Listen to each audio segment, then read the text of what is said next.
In the closing years of the 14th century, when Europe was gripped by war, betrayal, and fragile alliances, a child was crowned queen, not through destiny, not through ambition, but through politics so ruthless that even innocence became a bargaining tool.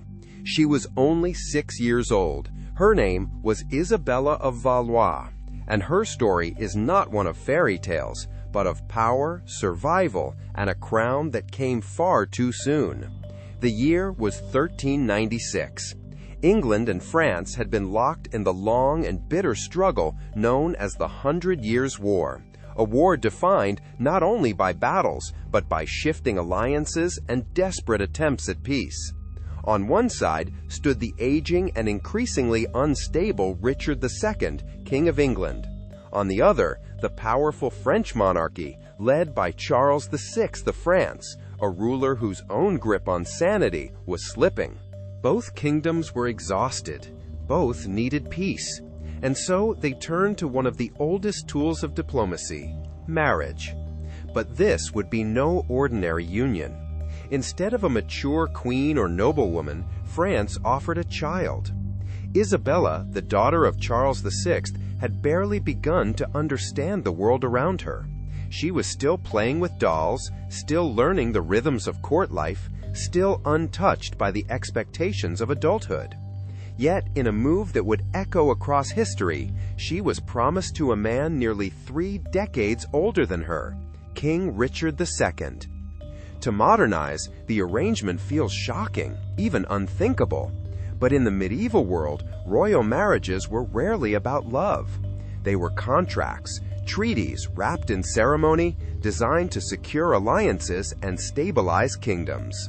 Isabella's marriage was meant to bring a temporary peace between England and France, a fragile truce in a war that had already consumed generations. The ceremony took place with all the grandeur expected of royalty, a spectacle of silk, gold, and sacred vows. And in that moment, a 6-year-old girl became Queen of England. Yet, beneath the glittering surface, the reality was far more complex. Isabella was not expected to fulfill the traditional role of a wife, not yet. The marriage would not be consummated until she reached a suitable age, meaning that for years she would exist in a strange, suspended state, neither child nor true queen, both symbol and pawn. She was sent to England, away from her homeland, her family, and everything she had ever known, to live among strangers in a foreign court. Surprisingly, historical accounts suggest that Richard II treated Isabella with a degree of kindness and respect unusual for such arrangements. He ensured that she was cared for, educated, and surrounded by attendants. Some chroniclers even describe a gentle affection between the king and his young bride, not romantic, but protective. In a world where power often crushed the vulnerable, this small measure of humanity stands out. But kindness could not shield Isabella from the storms gathering around the English throne. Richard II's reign had long been marked by tension.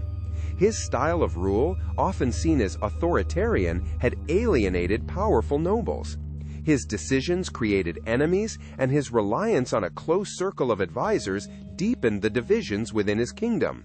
By the late 1390s, opposition was no longer whispered in corridors, it was rising into open rebellion. At the center of this growing unrest was Henry Bolingbroke, a nobleman with a strong claim to the throne and a determination to seize it.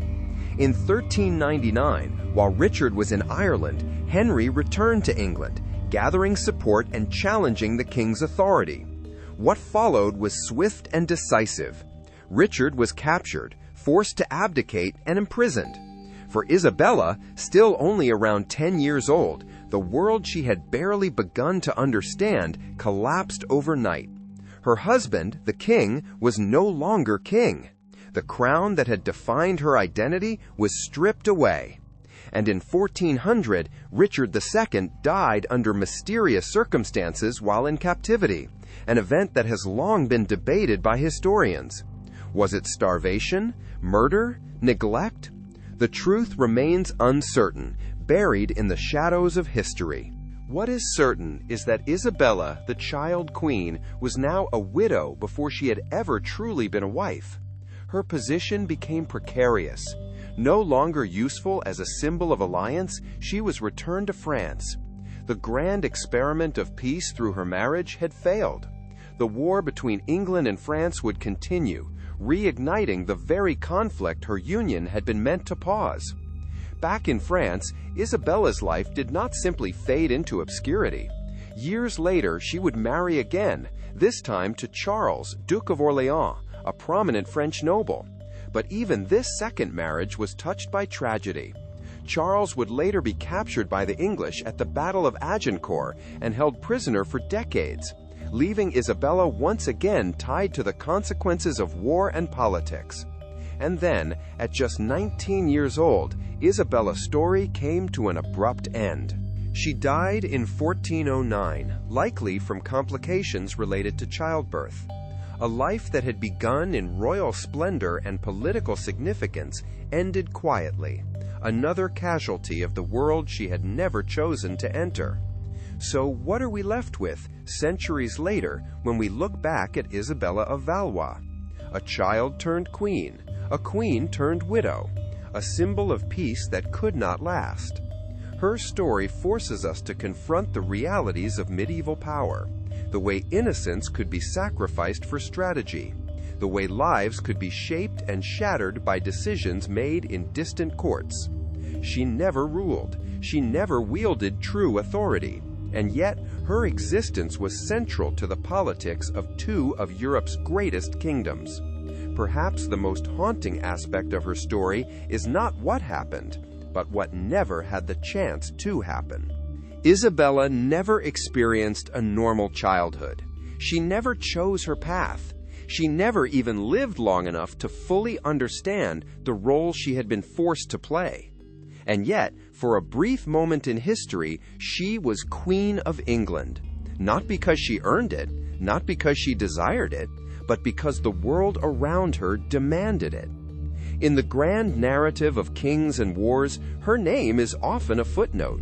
But when we look closer, we see something far more powerful, a human story hidden beneath the weight of crowns and treaties.